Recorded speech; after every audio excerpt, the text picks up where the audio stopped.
Digital loan scam, आवाम को कर्जों के जाल में फंसाकर लूटने वाले भेड़िए बेनकाब। बोल की काविशें बाराबर साबित हो गईं, ऑनलाइन कर्ज माफिया के गिर्द घेरा तंग हो गया है।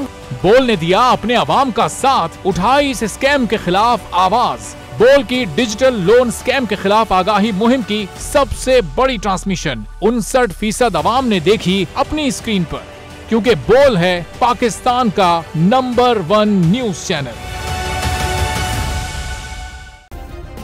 सब्सक्राइब करें और बेल दबाएं ताकि कोई खबर रह न जाए।